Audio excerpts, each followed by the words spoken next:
ഇന്ന് ഒരു വെബ് സീരീസുമായിട്ടാണ് വന്നിരിക്കുന്നത്. 1000 ബേബീസ്. നേരെ ആ ഒരു സീരീസിലോട്ട് കടക്കാം. സീരീസിന്റെ തുടക്കത്തിൽ തന്നെ സാറാമ്മ എന്ന് പറയുന്ന വയസ്സായ ഒരു മുത്തശ്ശി കാണിച്ചിരുന്നു. ആ ഒരു സാറാമ്മയെ അവിടെയുള്ള ചുറ്റുള്ള എല്ലാവർക്കും തന്നെ നല്ല പേടിയാണ്. കുട്ടികളെല്ലാം തന്നെ ഈ ഒരു സാറാമ്മ ശബ്ദമുണ്ടാക്കുന്നത് കേട്ട് ഓടിപ്പോകാറുണ്ട്. ചെറിയ അളവിൽ വട്ടുള്ളതുപോലെ തന്നെ നമുക്ക് തോന്നും.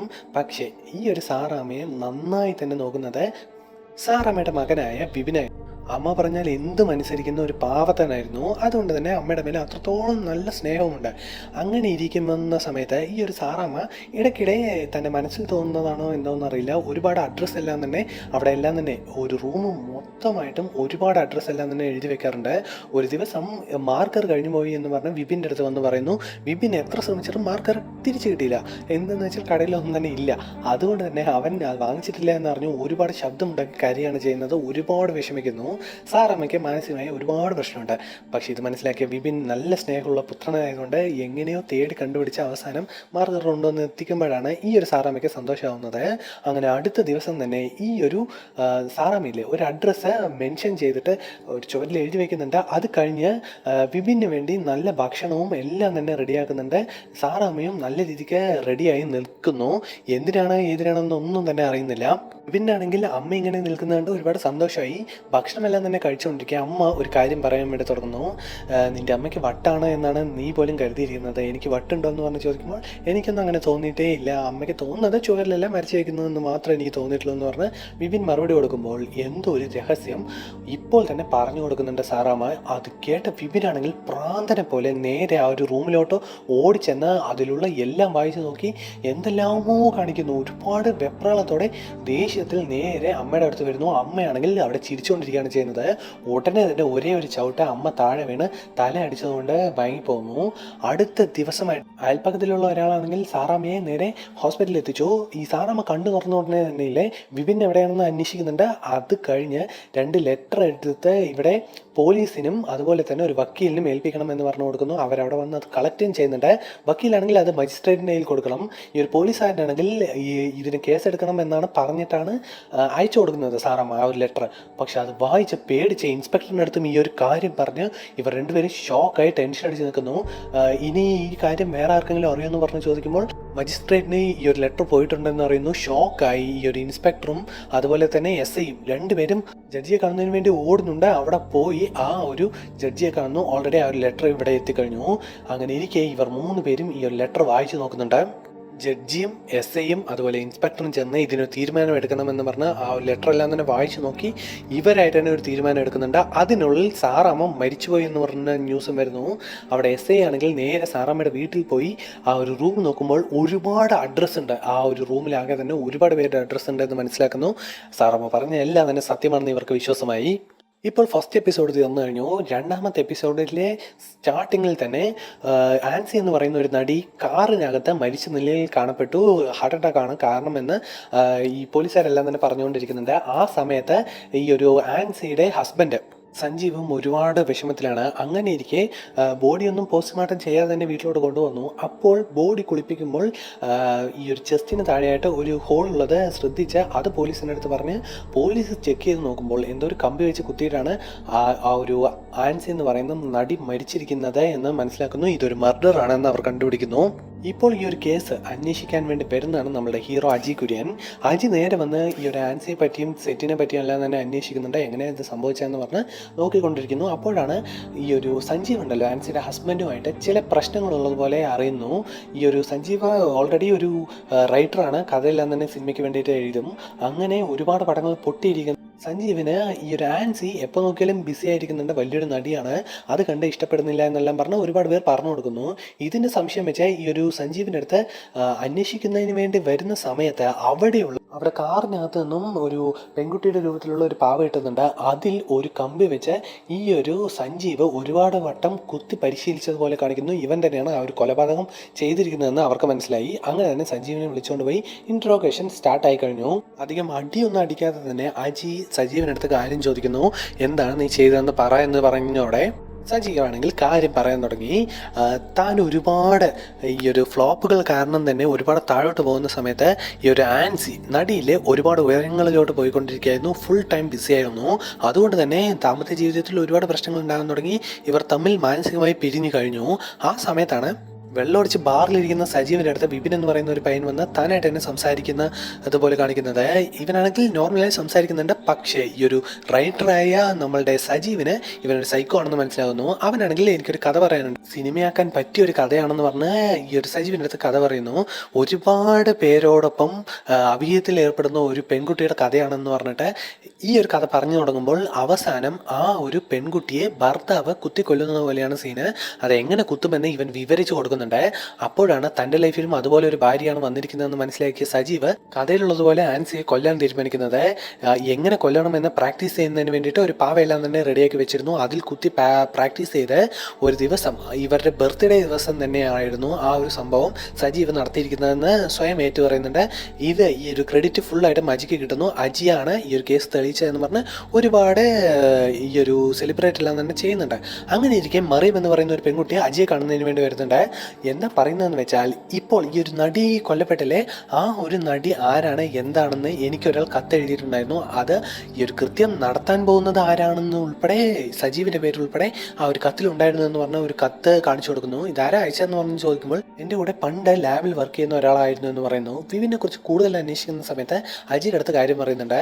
വിപിൻ എപ്പോൾ നോക്കിയാലും ഒരുപാട് അമ്മയിൽ അഡിക്റ്റഡാണ്. അമ്മയാണ് ഈ വിപിനെ മുഴുവനായിട്ട് തൻ്റെ അടുത്ത് തന്നെ നിർത്താൻ വേണ്ടി ഒരുപാട് ട്രൈ ചെയ്യുകയുണ്ടായിരുന്നത്. വിപിൻ നന്നായിട്ട് പഠിക്കും, റാങ്ക് ഹോൾഡറാണ്. പക്ഷേ ലാബിൽ വർക്ക് ചെയ്യാൻ മാത്രമേ ഈ ഒരു സാറമ്മ അനുവദിച്ചിട്ടുള്ളൂ. അതുകൊണ്ട് തന്നെ ഹാപ്പി ആയിട്ടാണ് ഉണ്ടായിരുന്നത്. ഞങ്ങൾ തമ്മിൽ ഒരു ചെറിയ റിലേഷൻഷിപ്പ് ഉണ്ടെന്ന് പറഞ്ഞിട്ട് തൻ്റെ കാര്യങ്ങളും ഏറ്റു പറയുന്നുണ്ട്. അങ്ങനെ ഇരിക്കെ അജിക്ക് ഈ ഒരു വിപിൻ ആരാണെന്ന് അറിയാൻ ഒരുപാട് ആഗ്രഹമുണ്ടായി. അതുകൊണ്ട് തന്നെ സാറമ്മ ആരാണെന്ന് അന്വേഷിച്ച് അവരുടെ നാട്ടിൽ പോയി അവരുടെ വീട് കണ്ടുപിടിച്ച് എന്ന് സംഭവിച്ചെന്നെല്ലാം ഒന്ന് ആലോചിച്ച് നോക്കുന്നു. അത് കഴിഞ്ഞ് ഈ ഒരു സാറാമ്മയെ ട്രീറ്റ് ചെയ്ത ഡോക്ടറിനെ തേടി പോകുന്നുണ്ട്. എന്താ സംഭവിച്ചതെന്ന് പറഞ്ഞ് അന്വേഷിക്കുന്ന സമയം സാറാമ്മ മരിക്കുന്ന സമയത്ത് ഒരുപാട് വർഷങ്ങളായി ഇതെല്ലാം നടന്നിട്ട് സാറാമ്മ മരിക്കുന്ന സമയത്ത് മജിസ്ട്രേറ്റിനും അതുപോലെ തന്നെ പോലീസിനും ഒരു ലെറ്റർ എഴുതിയിട്ടുണ്ടായിരുന്നു. അതിനെപ്പറ്റി അന്വേഷിച്ചാൽ ചിലപ്പോൾ എന്തെങ്കിലും കിട്ടുമെന്ന് പറഞ്ഞ് ഒരു ചെറിയ ഹിൻഡ് കൊടുക്കുന്നുണ്ട്. അത് പ്രകാരം അജി നേരെ അപ്പോൾ SI ആയിട്ടുണ്ടായിരുന്നു, ഇപ്പോൾ ഇൻസ്പെക്ടർ സംതിങ് ആയിരുന്നു, അദ്ദേഹത്തെ പോയി കാണുന്നുണ്ട്. അദ്ദേഹത്തിനടുത്ത് അന്വേഷിക്കുന്ന സമയം ഇതൊരു വലിയ സീക്രട്ടാണ്, നിൻ്റെ അടുത്ത് ഞാൻ രാത്രി പറയാമെന്ന് പറഞ്ഞ് ബാക്കിയുള്ള എല്ലാവരെയും നവാസ് എന്ന് പറയുന്ന അദ്ദേഹം ഇൻസ്പെക്ടർ വിളിച്ച മുമ്പുണ്ടായിരുന്ന ഇൻസ്പെക്ടറേയും മജിസ്ട്രേറ്റേയും എല്ലാം തന്നെ വിളിച്ച് അജിയുടെ അടുത്ത് കാര്യം പറയണോ വേണ്ടയോ എന്ന് പറഞ്ഞ് ആലോചിക്കുന്നു. പറയണോ വേണ്ടയോ എന്ന് ഇവർക്ക് ഇപ്പോഴും ചെറിയൊരു കൺഫ്യൂഷൻ ഉണ്ട്. അതിനുള്ളിൽ അജി അങ്ങോട്ടേക്ക് വന്നോടെ ഒരു കാര്യം പറഞ്ഞു കൊടുക്കുന്നുണ്ട്. ഇത് ടോപ്പ് സീക്രട്ടാണ്. ഈ ഒരു കാര്യം പുറത്ത് വന്നു കഴിഞ്ഞാൽ ഒരുപാട് പ്രശ്നമാണ്, ഈ ഒരു കേരളത്തിനാകെ തന്നെ ഒരുപാട് പ്രശ്നമാണെന്ന് പറഞ്ഞ് സാറാമ്മയുടെ കഥ പറയുന്നു. സാറാമ്മ പ്രായം തെറ്റി കല്യാണം കഴിച്ചിട്ട് ആ ഒരു കല്യാണവും ഡിവേഴ്സിൽ അവസാനിക്കുന്നു. അതേ തുടർന്ന് ഒരുപാട് ഡിപ്രഷനിലായി പകുതി സൈക്കോയായി മാറിയ ആ ഒരു ലേഡിയിലെ ആലപ്പുഴ ഗവൺമെൻറ് ഹോസ്പിറ്റലിൽ ഹെഡ് നേഴ്സ് ആയിരുന്നു. അവിടെ 1980 നിന്നും 85 വരെയുള്ള എല്ലാ പ്രസവങ്ങളും ഒരേ സമയത്ത് 2 പ്രസവങ്ങൾ നടക്കുന്ന സമയത്ത് ആ ഒരു കുട്ടികളെ അങ്ങോട്ടും ഇങ്ങോട്ടും മാറ്റി കിടത്തുമായിരുന്നു എന്ന് പറഞ്ഞ് വലിയൊരു കാര്യം പറയുന്നു. 1000-ഓളം പേരെ ഇങ്ങനെ ചെയ്തിട്ടുണ്ട് എന്നും പറയുന്നു. ഇതേ തുടർന്ന് വിപിൻ, ഈ ഒരു വിപിനിലെ എങ്ങനെയാ സാറാമ്മയുടെ കയ്യിൽ വന്നത് എന്ന് ഇപ്പോഴാണ് പറയുന്നത്. ഒരു സമയം കാമുകനാൽ ഗർഭിണിയാക്കപ്പെട്ട ഒരു പെൺകുട്ടി അങ്ങോട്ടേക്ക് വന്നിട്ടുണ്ടായിരുന്നു. അതേസമയം ഒരു ഫാമിലിയും ഗർഭമെടുക്കുന്നതിന് വേണ്ടി അങ്ങോട്ടേക്ക് വന്നിട്ടുണ്ട്. ആ സമയത്താണ് ഈ കഥ മനസ്സിലാക്കി ഈ കാമുകനാൽ ഗർഭിണിയാക്കപ്പെട്ട ആ ഒരു പെൺകുട്ടിക്ക് ആ ഒരു കുട്ടിയെ വേണ്ട, അതുകൊണ്ട് തന്നെ ആ കുട്ടിക്ക് ഉണ്ടായിരുന്നത് വേറെ ഫാമിലിക്കും ആ ഒരു വേറെ ഫാമിലിക്ക് ഉണ്ടായിരുന്ന കുട്ടിയിലെ സാറാമ്മ എടുക്കുകയും ചെയ്തു. ഇപ്പോൾ ആ ഒരു ഈ പ്രഗ്നൻ്റായി വന്ന കുട്ടിക്കും കുട്ടിയെ കൊടുത്തില്ല, അവരും ഹാപ്പി. ഇപ്പോൾ സാറാമ്മയ്ക്ക് തനിക്കായിട്ട് ഒരു മോനെ കിട്ടിയെന്ന് പറഞ്ഞിട്ട് ഒരു സന്തോഷമുണ്ടാകുന്നു. ഇങ്ങനെയാണ് വിപിൻ ജനിച്ചതെന്ന് നമുക്ക് കാണിച്ചു തരുന്നുണ്ട്. ഇത് കേട്ടിരിക്കുന്ന അവിടെ അജിക്ക് ഒരുപാട് ഷോക്കാവുന്നുണ്ട്. ഇതെങ്ങാനും പുറത്തു വന്നാൽ 1000-ഓളം കുടുംബങ്ങൾ ഇല്ലാതാവും എന്ന് പറഞ്ഞ് ഇപ്പോഴാണ് ഈ ഒരു പ്രശ്നത്തിൻ്റെ സീരിയസ്നെസ് അജിക്ക് മനസ്സിലാവുന്നത്. അതുമാത്രമല്ല ഈ കേസ് സീക്രട്ടായിട്ട് അന്വേഷിക്കണം. കാരണം വിപിന് ഇത്രയും നാളും ഈ കാര്യങ്ങളൊന്നും അറിയില്ല എന്ന് പറഞ്ഞിട്ടാണ് മൂടി മറിച്ച് ഇവർ 3 പേരും അറിഞ്ഞിരുന്ന 3 പേരും വെച്ചിരുന്നത്. പക്ഷേ ഇപ്പോൾ വിപിനും ഈ കാര്യം അറിയാമെന്ന് അജി വഴി മനസ്സിലായതോടെ വിപിനെ എങ്ങനെയെങ്കിലും കണ്ടുപിടിക്കണമെന്ന് പറഞ്ഞ ഒരു സീക്രട്ട് ഓപ്പറേഷൻ റെഡിയാക്കുന്നു.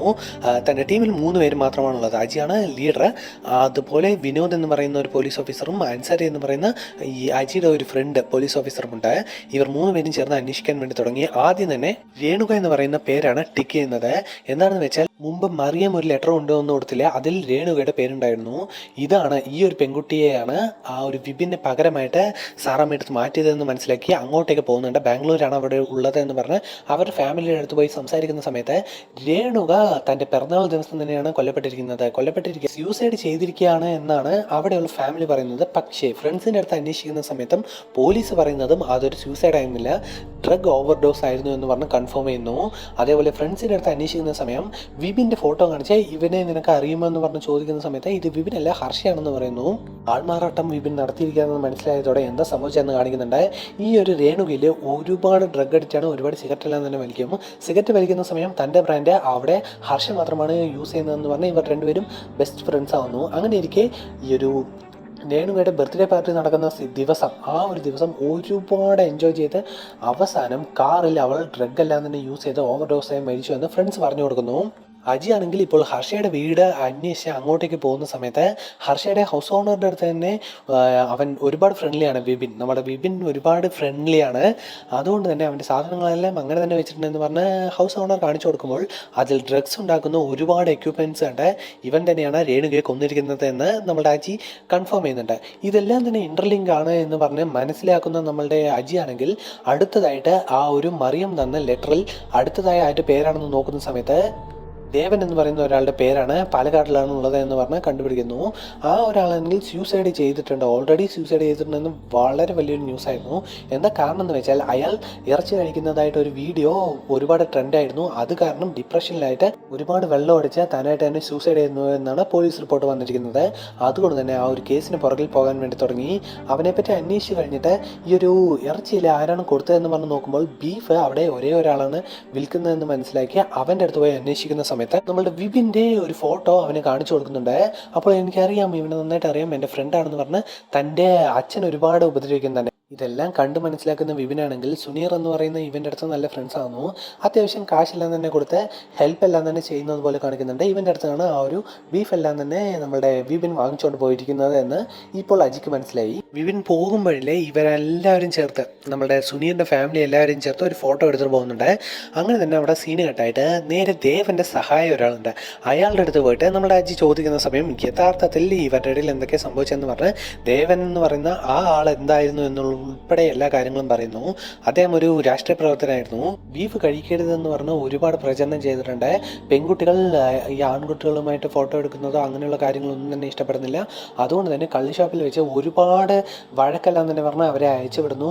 ഈ ഒരു ആൺകുട്ടികളെ ഒരുപാട് ദേഷ്യത്തിൽ വഴക്ക് പറഞ്ഞിട്ടാണ് അയച്ചു വിടുന്നത്. ആ സമയത്താണ് ഈ സുനീർ എന്ന് പറയുന്ന പേരിൽ നമ്മളുടെ വിപിൻ അങ്ങോട്ടേക്ക് പോയി ഈ ഒരു ദേവനെ മീറ്റ് ചെയ്യുന്നത്. ഈ ഒരു സുനീറിൻ്റെ ഫാമിലി മുസ്ലിം ഫാമിലി അവിടെ പള്ളിയാൽ നിരാകരിക്കപ്പെട്ടു. എന്താണെന്ന് വെച്ചാൽ സുനീർ അവിടെയുള്ള ആരെയോ അടിച്ചു എന്ന് പറഞ്ഞ് ഒരുപാട് പ്രശ്നമെല്ലാം തന്നെ ഉണ്ടാക്കിയിട്ട് ആ ഒരു മതത്തിൽ നിന്ന് തന്നെ എനിക്ക് പുറത്തോട്ട് വരണം എന്നെല്ലാം പറഞ്ഞ് ഒരു കഥ ഉണ്ടാക്കി പറഞ്ഞ് ദേവൻ്റെ അടുത്ത് എത്തുന്നു. ഇത് മനസ്സിലാക്കിയ ദേവനാണെങ്കിൽ ഇങ്ങനെ ഈ ഒരു ഫാമിലിയെ തൻ്റെ മതത്തിലോട്ട് ചേർത്ത് കഴിഞ്ഞാൽ തനിക്ക് വലിയൊരു വെയിറ്റ് ആവും, MLA സീറ്റ് ഉൾപ്പെടെ കിട്ടുമെന്ന് കരുതി സുനീറിനെ കൂടെ കൂട്ടുന്നുണ്ട്. അങ്ങനെ ഇരിക്കെ ദേവൻ്റെ ബർത്ത്ഡേ എടുക്കുന്ന ദിവസം പാർട്ടിയെല്ലാം തന്നെ ആഘോഷിക്കുന്ന സമയത്ത് ദേവൻ ഒരുപാട് ഇഷ്ടപ്പെട്ട ഈ ഒരു വെള്ളം അടിക്കുന്ന സമയത്ത് ബീഫ് എടുത്ത് കഴിക്കുന്നത് പോലെ സംഭവിക്കുന്നു. ഈ ഒരു സുനീറും അടുത്ത് തന്നെ നിൽക്കുന്നുണ്ട്, നമ്മുടെ വിപിൻ്റെ അടുത്ത് തന്നെ നിൽക്കുന്നുണ്ട്. അവനൊന്നുമല്ല വീഡിയോ എടുത്തത്, അവനും ആ ഒരു വീഡിയോയിൽ ഉൾപ്പെടെ വേറെ ആരോ വീഡിയോ എടുത്ത് അവർ പ്രചരിപ്പിച്ചു. അതേ തുടർന്നാണ് ദേവൻ സൂസൈഡ് ചെയ്യപ്പെട്ടത് എന്ന് ആ ഒരു ദേവൻ്റെ സഹായി പറഞ്ഞു കൊടുക്കുന്നുണ്ട്. അപ്പോൾ ആ ഒരു വീഡിയോ എല്ലാം തന്നെ ഇവിടെ ആജിക്കാൻ കിട്ടുന്നു. ഇപ്പോൾ ഇവർക്കൊരു സംശയം ഉണ്ടാകുന്നുണ്ട്, ഈ ഒരു വീഡിയോ എടുത്തത് ആരാണ്? നമ്മളുടെ വിപിനും അത് ആ ഒരു വീഡിയോയിൽ തന്നെ ഉണ്ട്. അപ്പോൾ ആരാണ് ഈ വീഡിയോ എടുത്തതെന്നൊരു സംശയം വരുന്നു. ഉടനെ തന്നെ നമ്മളുടെ ഈ ഒരു വലിയ ചീഫ് എല്ലാം തന്നെ വന്നെത്തുന്നുണ്ട്, മജിസ്ട്രേറ്റ് ഉണ്ട്, അതുപോലെ ഇൻസ്പെക്ടർ എല്ലാം തന്നെ വന്നെത്തി ഇവർ രണ്ടുപേരെയും കേസ് അന്വേഷിച്ച് എന്താണ് കൺക്ലൂഷൻ എന്ന് പറഞ്ഞു കൊടുക്കുന്നുണ്ട്. രേണുകയുടെ അടുത്ത് ഈ ഒരു ഹർഷ എന്ന് പറഞ്ഞ പേരിൽ വിപിൻ പോയി ചെന്നിട്ട് രേണുക ഒരുപാട് ഡ്രഗ് അഡിക്റ്റ് ആണെന്ന് മനസ്സിലാക്കി രേണുകയ്ക്ക് വേണ്ടി മാത്രം ഹൈ ലെവലായിട്ടുള്ള ഒരു ഡ്രഗ് കൊടുക്കുന്നുണ്ട്. ആ ഒരു ഡ്രഗ് രേണുകയ്ക്ക് ഒരുപാട് ഇഷ്ടപ്പെടുന്നു. അത് ഈ ഒരു വിപിൻ തന്നെ ഉണ്ടാക്കിയെടുത്ത ഒരു ഡ്രഗ് ആയിരുന്നു. തൻ്റെ വീട്ടിൽ ഒരുപാട് സെറ്റപ്പ് ഉണ്ടായിരുന്നല്ലോ, അത് വെച്ച് ഉണ്ടാക്കിയെടുത്തു. അങ്ങനെ ഇരിക്കെ ഈ ഒരു രേണുകയുടെ ബർത്ത്ഡേ ദിവസം ഈ ഡ്രഗ് കാറിലുണ്ട് എന്ന് പറഞ്ഞ് നമ്മുടെ വിപിനാണ് അയച്ചു വിട്ടിരിക്കുന്നത്. പക്ഷെ അതിൽ വിഷം ചേർത്തിട്ടുണ്ടായിരുന്നു. അത് വലിച്ചോടനെ തന്നെ രേണുക അവിടെ വെച്ച് തന്നെ മരിച്ചുപോയി. പക്ഷെ ഇങ്ങനെയൊക്കെ സംഭവിച്ചിട്ടുണ്ടെങ്കിലും ദേവന്റെ കേസിൽ കഥ തന്നെ വേറെയാണ്. എന്താ സംഭവിച്ചിരിക്കുന്നതെന്ന് വെച്ചാൽ വിപിൻ്റെ ഒരു സഹായം ഉണ്ടായിരുന്നു. ആ ഒരു സഹായിയാണ് ആ ഒരു വീഡിയോ എടുത്തിരിക്കുന്നത്. ആ ഒരു വീഡിയോ റിലീസായ ഉടനെ തന്നെ തൻ്റെ പാർട്ടിയിൽ നിന്നും തന്നെ പുറത്താക്കി ഒരുപാട് പേര് എതിരായി കഴിഞ്ഞു. അതുകൊണ്ട് തന്നെ ഇത്രയും കാലം താൻ നുണയാണ് പറഞ്ഞുകൊണ്ടിരുന്നതെന്ന് മനസ്സിലാക്കി തൻ്റെ പാർട്ടിക്കാരെ തന്നെ കൊന്നുകളയുമെന്ന പേടിയിൽ ഒരുപാട് വെള്ളം അടിച്ച് തനിച്ചു പോവുകയുണ്ടായി. ആ സമയം വിപിനാണെങ്കിൽ വേറൊരാളുടെ ഒപ്പമാണ് പോകുന്നത്. ഈ ഒരു സമയത്ത് ഒരുപാട് വെള്ളം അടിച്ച ദേവൻ്റെ കാറിൽ ആരോ ഒരാൾ പോയി കയറി ഇരുന്നിട്ടുണ്ടാവണം. അതേ തുറന്ന് അവിടെ വെച്ച് തന്നെ ദേവനെ കൊന്നിട്ടുണ്ടാവണം എന്ന് പറഞ്ഞ് തൻ്റെ സ്റ്റാൻഡ് എടുത്ത് വെക്കുന്നുണ്ട് അജി. അത് കഴിഞ്ഞ് ഈ ഒരു കേസുകളിലെല്ലാം തന്നെ ഒരു സാമ്യമുണ്ട് എന്ന് പറഞ്ഞ് രേണുക ഒരുപാട് ഡ്രഗ് അടിച്ചാണ്. അതുപോലെ തന്നെ ദേവനാണെങ്കിൽ തൻ്റെ രാഷ്ട്രീയപരമായുള്ള കാഴ്ചപ്പാട് തെറ്റാണെന്ന് മനസ്സിലാക്കിയ വിപിൻ ഈ ഒരു 2 പേരെയും തന്നെ കൊന്നുകളഞ്ഞു. ഇവർ 2 പേരും മോശപ്പെട്ട ഒരാളാണെന്ന് വിപിന് മനസ്സിലായതുകൊണ്ടാണ് അത്. പക്ഷേ ഇതിൽപ്പെട്ട സുനീർ എന്ന് പറയുന്ന ഒരു ബീഫ് അടക്കായിട്ടുണ്ടല്ലോ, അവനും ഈ ഒരു സാറാമ്മ മാറ്റിവെച്ച കുട്ടിയിലുള്ള ഒരാളായിരുന്നു. ആ ഒരു അഡ്രസ്സ് ഇവിടെ തന്നെ ഉണ്ട് എന്ന് പറഞ്ഞിട്ട് കാണിച്ചു കൊടുക്കുന്നുണ്ട്. സുനീറിനെ വിപിൻ ഒന്നും തന്നെ ചെയ്തില്ല, പകരം കാശ് കൊടുത്തിട്ടാണ് പോയിരിക്കുന്നതെന്ന് മനസ്സിലാക്കി. ഇങ്ങനെ സാറാമ്മ മാറ്റിവെച്ച കുട്ടികളിൽ മോശമായി ജീവിക്കുന്നവരെ മാത്രമാണ് വിപിൻ കൊല്ലുന്നത് എന്ന് മനസ്സിലാക്കുന്നു. ഇതാണ് കൺക്ലൂഷൻ എന്ന് പറഞ്ഞ് പോലീസിൻ്റെ അടുത്ത് എടുത്തു വെക്കുന്നുണ്ട്. അത് മാത്രമല്ലാതെ വിപിനെ കിട്ടിക്കഴിഞ്ഞാൽ എന്ത് ചെയ്യാനാണ് പ്ലാൻ എന്ന് പറഞ്ഞ് അജി ഇവിടെയുള്ള പോലീസുകാരുടെ അടുത്ത് എല്ലാവരുടെ അടുത്തും മജിസ്ട്രേറ്റിൻ്റെ അടുത്ത് ഉൾപ്പെടെ ചോദിക്കുന്നുണ്ട്. ആ സമയം അവരെ കിട്ടിക്കഴിഞ്ഞാൽ ഉറപ്പായും കൊന്നുകളയണം, വേറെ വഴിയില്ല. ഈ ഒരു കേസ് പുറത്ത് വന്നു കഴിഞ്ഞാൽ 1000ഓളം കുടുംബങ്ങളില്ലാതാകും, കേരളമാകെ തന്നെ സ്തംഭിച്ചു പോകും. അത് നടക്കാൻ പാടില്ല എന്ന് പറഞ്ഞ് ഇവരായിട്ട് തന്നെ തീരുമാനം എടുക്കുന്നുണ്ട്. ഉറപ്പായും കൊന്നുകളയണം എന്ന് പറഞ്ഞ് തീരുമാനിക്കുന്നു. അങ്ങനെ എനിക്ക് ഈ ഒരു അജിക്ക് ഒരു ലെറ്റർ വരുന്നുണ്ട്. അതിലാണെങ്കിൽ സനൽ എന്ന് പറയുന്ന പേരും അതുപോലെ തന്നെ ഗിബ്രാൻ എന്ന് പറയുന്ന വേറൊരു പേരും എഴുതിയിട്ടുണ്ട്. ഇവരെയും ഇങ്ങനെ സാറാമ്മ മാറ്റി വെച്ചിട്ടുണ്ടായിരുന്നു. അപ്പോൾ വിപിൻ നമ്മളെല്ലാം തന്നെ ഫോളോ ചെയ്യുന്നുണ്ടെന്ന് അജിക്ക് മനസ്സിലാവുന്നു. ഷോക്കായി പോകുന്നുണ്ട്. ഇതേ സമയം മറിയം എന്ന് പറയുന്ന പെൺകുട്ടി ലെറ്റർ കൊണ്ടുവന്നില്ലേ, ആ ഒരു മറിയത്തിനും ഇതേപോലെ ലെറ്റർ വന്നിട്ടുണ്ട്, വിപിൻ അയച്ചു കൊടുത്ത ലെറ്റർ. അതുകൊണ്ട് തന്നെ നമ്മളുടെ അജി അങ്ങോട്ടേക്ക് പോയിട്ട് ഈ അടുത്ത് CCTV വല്ലതുണ്ടെന്ന് പറഞ്ഞ് ചെക്ക് ചെയ്ത് നോക്കുമ്പോൾ ഒരു ഡെലിവറി ബോയുടെ വണ്ടി മാത്രം അങ്ങോട്ടേക്ക് വന്നിട്ടുണ്ട്. പക്ഷേ ആ ഒരു ഡെലിവറി ഇപ്പോൾ അവൈലബിൾ ആയിട്ടില്ല, അങ്ങനെ ഒരു പേരിൽ ഡെലിവറി സർവീസ് ഇല്ല എന്ന് പറഞ്ഞ് മനസ്സിലാക്കുന്നു. അപ്പോൾ ഇത് തന്നെയാണ് വിപിൻ എന്ന് പറഞ്ഞ് അജി ഉറപ്പിക്കുന്നു. ഇപ്പോൾ അജി ആണെങ്കിൽ ജിബ്രാനെ അന്വേഷിച്ച് പോകുന്നുണ്ട്. ആ ഒരു ജിബ്രാനാണെങ്കിൽ ഒരുപാട് വെള്ളം അടിക്കുന്ന ഒരുത്തനായിരുന്നു. ഒരു തവണ വെള്ളം അടിച്ചാൽ സ്വന്തം അമ്മയുടെ തന്നെ തലക്കിട്ടടിച്ച് കൊല്ലുകയാണ് ചെയ്തത്. ഒരുപാട് ദിവസം ജയിലിൽ കിടന്നിട്ടുമുണ്ട്. അത് കഴിഞ്ഞ് തിരിച്ച് വന്ന അമ്മയുടെ താലിമല ഇവിടെ വെച്ചിട്ടുണ്ടായിരുന്നു, അതും എടുത്തുകൊണ്ട് പോയെന്ന് പറഞ്ഞ് ജിബ്രാൻ്റെ അച്ഛൻ പറയുന്നുണ്ട്. അതേ തുടർന്ന് ഒരിടത്ത് വർക്ക് ചെയ്യും എന്ന് പറഞ്ഞ് ഒരു ചെറിയ ഡീറ്റെയിൽ കിട്ടിയതോടെ അതുവഴി അന്വേഷിച്ച് അവൻ്റെ ഫോൺ സ്വിച്ച് ഓഫ് ആണെന്ന് അവിടെ പോയി മനസ്സിലാക്കുന്നു. അതേ തുടർന്ന് ആ ഒരു സ്വിച്ച് ഓഫ് ആയ ഫോൺ എവിടെയാണ് അവസാനം ആക്ടിവേറ്റ് ആയിരുന്നു എന്ന് നോക്കുന്ന സമയത്ത് തമിഴ്നാട്ടിൽ എവിടെയായിരുന്നു. അതുകൊണ്ട് തന്നെ അതിന് പുറകിൽ പോകുന്നുണ്ട്. ഇവർ ഒരുപാട് ട്രാവൽ ചെയ്ത് അങ്ങോട്ടേക്ക് എത്തുന്ന സമയം ആ ഒരു ഫോണിലെ ഒരു കടയിൽ, ഒരു ഹോട്ടലിലാണുള്ളത്, അവിടെ ഭക്ഷണം കഴിച്ചിട്ട് കാശില്ല എന്ന് പറഞ്ഞോടെ ഒരു ഫോൺ കൊടുത്തിട്ട് പോവുകയാണ് ചെയ്തത് എന്ന് പറഞ്ഞ് അവിടെ ഓണർ പറയുന്നുണ്ട്. പക്ഷേ അവിടെ വർക്ക് ചെയ്യുന്ന ഒരു പയ്യൻ അദ്ദേഹത്തെ എനിക്കറിയാമെന്ന് പറഞ്ഞ് അദ്ദേഹത്തിൻ്റെ വീടും എനിക്കറിയാമെന്ന് പറഞ്ഞ് വിളിച്ചുകൊണ്ട് പോകുന്നുണ്ട്. നേരെ ആ ഒരു വീട്, കാട്ടിന് നടുവിൽ ഒരു വീടുള്ളതുപോലെ കാണിക്കുന്നുണ്ട്. അങ്ങോട്ടേക്ക് പോയി ഇവിടെ ഗിബ്രാൻ ഉണ്ടാകുമെന്ന് പറഞ്ഞ് ഗണ്ണെല്ലാം വെച്ച് നോക്കുന്ന സമയം അവിടെ നിന്നും പുറത്ത് വരുന്നത് വിപിനായിരുന്നു.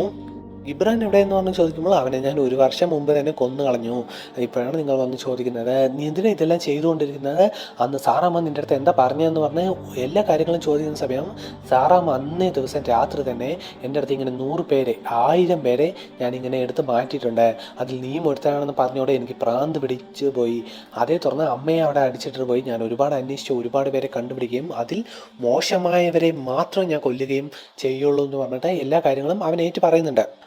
അതെല്ലാം തന്നെ ഇങ്ങോട്ടേക്ക്, നിങ്ങളെ ഈ പോലീസുകാരെല്ലാം തന്നെ ഇങ്ങോട്ടേക്ക് എത്തിച്ചത് ഞാനാണ്, എന്നെ പെട്ടെന്ന് കൊന്നുകളയുമെന്ന് പറഞ്ഞ് നിൽക്കുന്നു, നിന്നെ ഞാൻ കൊല്ലാൻ പോകുന്നില്ല, ആ രണ്ടാമത്തവൻ ആരാണെന്ന് പറഞ്ഞ് ചോദിക്കുന്ന സമയത്ത് വിപിൻ പറയുന്നത് അവൻ എന്നേക്കാൾ മോശമായിടത്തന, അവനെ നിങ്ങൾ കണ്ടുപിടിക്കില്ല, അവൻ എല്ലാവരും തന്നെ, ബാക്കിയുള്ള എല്ലാവരും തന്നെ കൊന്നുകളയും, പെട്ടെന്ന് തന്നെ കൊല്ലുമെന്ന് പറയുന്ന സമയത്ത് ഞാൻ നിന്നെ കൊല്ലില്ല, അവൻ ആരാണെന്ന് എനിക്ക് അറിയണമെന്ന് പറയുന്ന സമയം അവിടെ വിനോദ്, തൻ്റെ ടീമിൽ വിനോദ് ഉണ്ടല്ലോ, ആ ഒരു വിനോദ് അവിടെ ഗണ്ണും പിടിച്ച് നിൽക്കുന്നുണ്ട്. നേരെ വിപിനെ ഷൂട്ട് ചെയ്ത് അവിടെ വെച്ച് തന്നെ വിനോദ് കൊല്ലുന്നു. എന്താണെന്ന് വെച്ചാൽ ഓഫീസേഴ്സിൻ്റെ അടുത്ത് നിന്നും ഈ ഒരു വിനോദിൻ്റെ ഇൻഫർമേഷൻ കിട്ടിയിരിക്കുന്നത്, ഓർഡർ കിട്ടിയിരിക്കുന്നത് ഇങ്ങനെ വിപിനെ കണ്ട ഉടനെ തന്നെ കൊന്നുകളയാമെന്ന് മാത്രമായിരുന്നു. ഇനി എങ്ങനെ ബാക്കിയുള്ള ആ ഒരു 1000 പേരെ കൊല്ലാൻ വരുന്നത് ആരാണെന്ന് കണ്ടുപിടിക്കുമെന്ന് പറഞ്ഞ് അജി അവിടെ അലറുന്നുണ്ട്. ആ സമയത്ത് അൻസാരി ഈ ഒരു പയ്യനെ നേരെ കാറിൽ വിളിച്ചുകൊണ്ട് പോകുന്നത് പോലെ കാണിക്കുന്നുണ്ട്. അൻസാരി വേറെ പോലീസ് ഓഫീസർ ഉണ്ടല്ലോ, കൂടെ 3 പേരാണ് മൊത്തമായിട്ടുള്ള പോലീസ് ഓഫീസേഴ്സ്. അപ്പോൾ ആ ഒരു കാറിൽ പോകുന്ന സമയം ഈ കാണിച്ച പയ്യനെ ഷൂട്ട് ചെയ്യാൻ വേണ്ടി ഗണ്ണെടുക്കുന്നത് പോലെ കാണിക്കുന്നു. അതേസമയം ഡെലിവറി ബോയായിട്ട് ഒരുത്തൻ വന്നില്ല, അത് ആരാണെന്ന് കാണിക്കുന്നില്ല. അതിന് പകരമായിട്ട് നമ്മളുടെ ആദ്യത്തെ ആ ഒരു ആൻസി എന്ന് പറയുന്ന നടി കൊല്ലപ്പെട്ടില്ല. ആ ഒരു കേസിൽ ഉൾപ്പെട്ട ഒരു വിപിൻ ഉണ്ടല്ലോ, ആ ഒരു മുടി നടയെല്ലാം വളർത്തിയ വിപിന്, ആ ഒരു വിപിൻ്റെ അടുത്തേക്ക് ഒരു പെൺകുട്ടി വരുന്ന പോലെ കാണിക്കുന്നു. ഈ ഒരു വിപിൻ്റെ ഡയറിയിലാണെങ്കിൽ വേറൊരു പെൺകുട്ടിയുടെ പേരും എഴുതി വെച്ചിട്ടുണ്ട്. അപ്പോൾ ഇവരെല്ലാവരെയും തന്നെ വിപിൻ കൺവിൻസ് ചെയ്തിരിക്കുകയാണെന്ന് പറഞ്ഞ് കാണിച്ച് ഇവരെല്ലാം ആരാണ് എന്താണെന്ന് അടുത്ത സീസണിൽ കാണിച്ചു തരുമെന്ന് പറഞ്ഞ് ഈ ഒരു വെബ് സീരീസ് ഇവിടെ വെച്ച് തന്നെ അവസാനിക്കുന്നുണ്ട്. നിങ്ങൾക്ക് ഈ ഒരു വെബ് സീരീസ് ഇഷ്ടപ്പെട്ട് കഴിഞ്ഞാൽ എല്ലാവരും സബ്സ്ക്രൈബ് ചെയ്യുക, ബെല്ലൈക്കൺ എനേബിൾ ചെയ്യുക. Thank you.